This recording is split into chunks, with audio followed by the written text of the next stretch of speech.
Many of the things that we know about electron structure, we learned by studying different things with light. And one of them has to do with the wavelengths of light emitted when a gas is heated. We're going to look at hydrogen next week in lab. When you heat hydrogen gas using an electric current, you get 4 visible wavelengths of light that are emitted. And so let me explain the picture. This part is just showing you all the possible wavelengths of light and their color that are visible. And this up here is the hydrogen line spectrum, the emission spectrum for hydrogen. You only get very specific wavelengths of light. And so you guys, this is like you have it looks like a fluorescent light bulb, but it has hydrogen in it. And when it's heated, if you look at the light, you only get these wavelengths. And we'll do that in lab. So anyway, if you get 4 different colors, that means you have 4 different energies of photons or light emitted. So we're going to look at how electronic structure can make sense out of that. So let's go on and look at the electrons, and we'll get back to how that has to do with the light. Okay, so we're going to go through some simple Bohr's postulates about electronic structure. Electrons can only have specific energies, and we call these principal energy levels.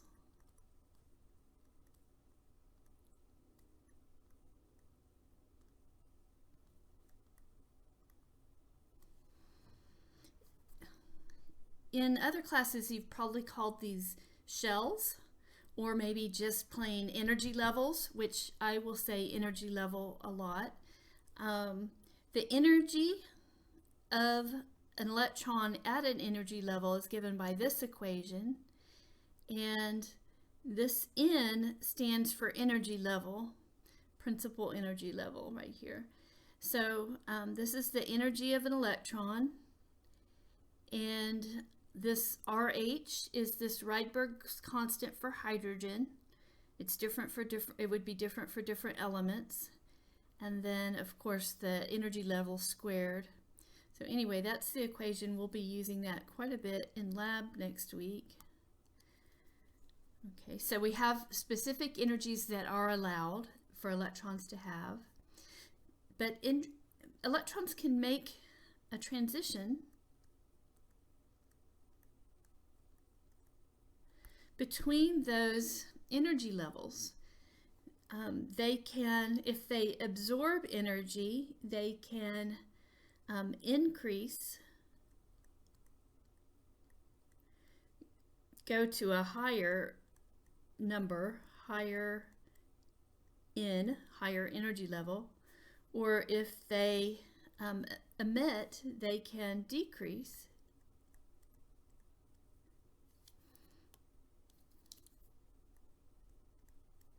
They're in. So when we say increase in N, that means like going from the first energy level to the second energy level. That's what we're talking about. We'll look at it graphically. Let's see. Okay, and I'm going to back up a little bit and talk about a simple Bohr model that you've probably drawn before, and then talk about the fancier way of thinking about it. So I'm going to start just by looking at this one. It's not erasing for me.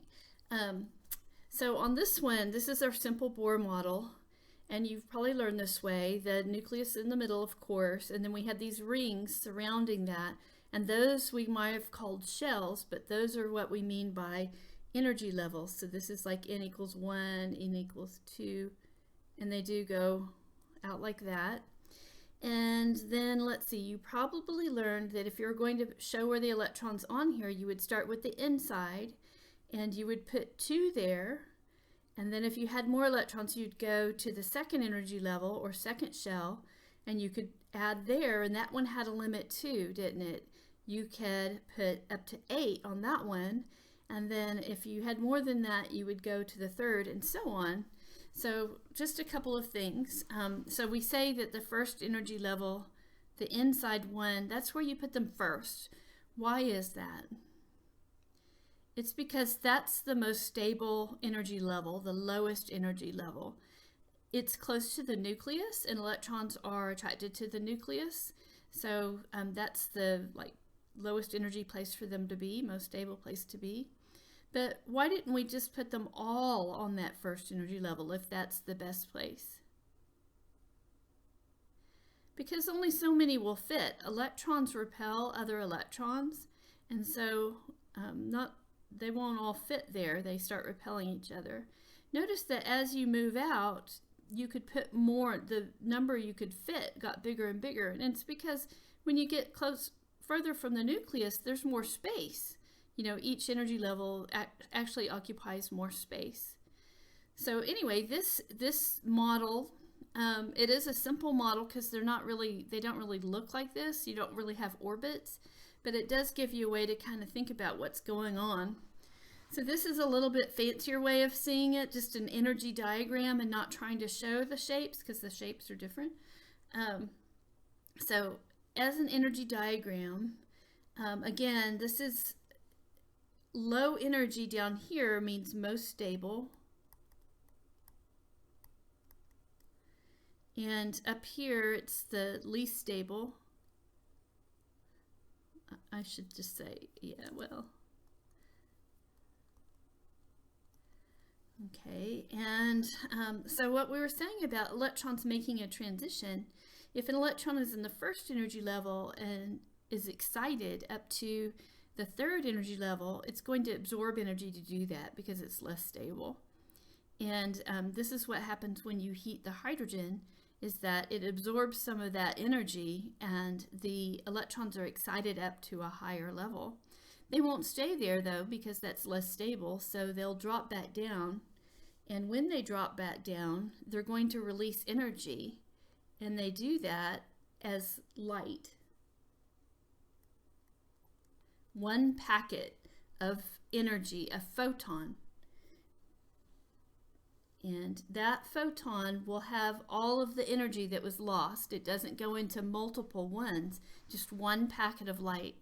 So how much energy is in that packet depends on where it falls from. You know, if it fell it may just fall, oops, not up there. It may just fall one step up here, and that packet of energy would have less energy. Now, if it fell just one step, it would go ahead and fall. It could fall more. It might do it in steps, but each step that it falls, it only releases one packet. And yeah, definitely it could fall all the way and release a very big packet of energy, which means a high energy photon. Okay, I wanted to show you this over here. So this equation is the equation for calculating the energy of an electron on an energy level, where RH is that constant, and RH is a positive number. So when you calculate this will be a negative number, and of course N is energy level. So for this one, the energy would be just negative RH. Okay, it's kind of weird that they're negative. Let's write that down.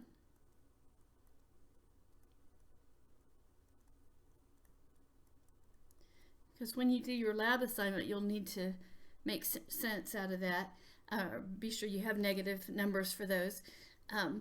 So it seems kind of weird. It's not really that they have like the alternate or the opposite of energy. It's just a matter of where we assign 0 and that these are more stable. If you want to consider this, so I'm going higher and higher in energy levels, and the highest I could get would be N equals infinity.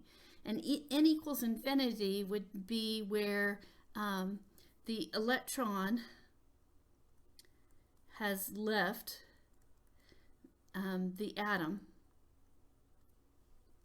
Okay, and what would the energy be there? It would, let's look at energy. So energy at N equals infinity would be negative R.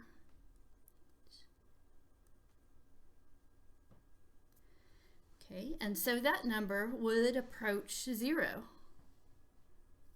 Let me get a different color. So at n equals infinity, let's just put it right here.